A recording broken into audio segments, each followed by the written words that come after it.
विध्वंसकारी आग के 5 साल बाद आखिरकार नोत्रे दाम कैथेड्रल दोबारा खुल गया है।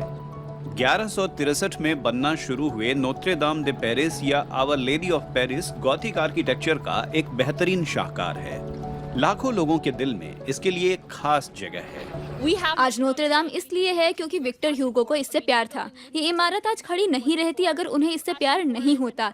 इसलिए उन्होंने लिखा नोत्रे Dame de Paris. Architecture, design और इमारत की बारीक खूबियाँ, यह सब बहुत ही सुंदर है। ये चर्च डिज्नी की फिल्मों के कारण बहुत मशहूर हुआ। ये फ्रांस के इतिहास और धर्म का प्रतीक है। इसका दर्जा बेहद खास है। 15 अप्रैल 2019 को इस कैथेड्रल के अंदर आग लग गई। पक्के तौर पर आज भी नहीं पता कि आग कैसे लगी। छत का एक बड़ा हिस्सा और अंदरूनी सजावट आग में खत्म हो गए। 19वीं सदी की एक मीनार का ध्वस्त होना खासतौर से बहुत नाटकीय था। नोत्रे दाम की संरक्षक मारी एलेन डीडिये उन हस्तियों में थी जिन्हें सबसे पहले आग की सूचना मिली।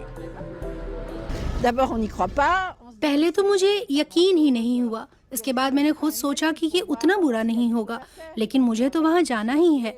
और जब मैं उस जगह पहुंची तो कोई नहीं जानता था कि आग कैसे लगी और दमकल कर्मी हमें कितना वक्त देंगे या हम कितनी चीज़ों को बचा सकेंगे। ऐसी परिस्थिति में आपके पास सोचने का वक्त नहीं होता। आप जो कर सकते हैं करने लगते हैं। दुनिया भर में इस आग के दृश्य देखे गए। हालांकि नोत्रे दाम आग के सामने डटकर खड़ा था। कैथेड्रल का ज्यादातर हिस्सा और इसके आगे का मुख्य हिस्सा बचा लिया गया। इस हादसे से एक तरफ जहां लोगों में निराशा थी, वहीं दुनिया भर में इसके लिए एकजुटता भी दिखी। हमारे लिए सबसे बड़ी चुनौती थी कि सब कुछ वक्त पर हो। हमें एक टाइम टेबल पर चलना था। हर किसी ने शानदार काम किया। बड़े स्तर की इस परियोजना में बेहद ऊंची पेंटिंग का रेस्टोरेशन भी शामिल था। हालांकि आग उन तक नहीं पहुंच सकी थी। उन्हें निर्माण कार्य के लिए हटाया गया था और उन्हें दोबारा से उन्हीं परिस्थितियों में लगाना कल्पना से बाहर की बात थी। इस काम को नहीं करना भी एक अपराध होता। उन्हें जल्दी से दोबारा लगाने की जरूरत थी।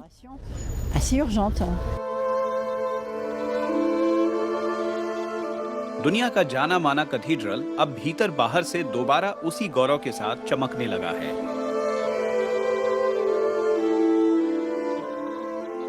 कैथेड्रल का दोबारा खुलना एक अच्छा मौका था उसकी अंदरूनी साज सज्जा को सुधारने के लिए।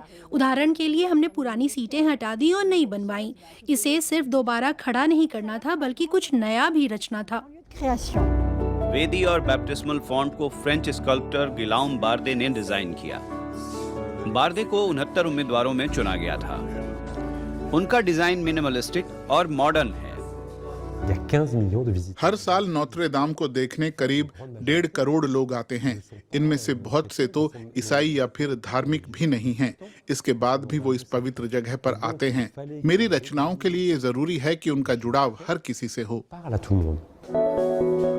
सारी चीजों को गहरे रंग के कांसे से बनाया गया है, जो पत्थरों और कैथेड्रल के कांच के बिल्कुल विपरीत है। हमारे पास यहाँ एक बहुत खास इमारत है जिसे जितना संभव था पहले जैसा बनाया गया। कुछ चीजें जरूर अलग हैं, लोग उन्हें भी देखें, इसके लिए मुझे कुछ अलग लेकर आना पड़ा। इसलिए मैंने उन सब को कांसे से बनाया और अब उन पर ध्यान जाता है। नोत्रे दाम का दरवाजा अब सबके लिए खुल गया है। बनने के बाद पहली प्रार्थना के समय बड़ा उत्सव हुआ। जो हुआ वो मेरे लिए बहुत तकलीफ दे अनुभव था। मुझे इससे उबरने में काफी समय लगा। हालांकि आग नहीं लगती तो हम वो सब हासिल नहीं कर पाते जो हमने किया। अब हमारे पास दोबारा से बना कैथेड्रल है जिसकी नई सजावट की गई है और जो शानदार दिखता है। इसकी मरम्मत का काम अभी कई और साल तक जारी रहेगा। इसके आसपास क्रेन और मचान अभी लगे हुए हैं। खत्म होने की कगार पर पहुंचने के 5 साल बाद नोत्रे दाम दुनिया में और ज्यादा मशहूर हो गया है।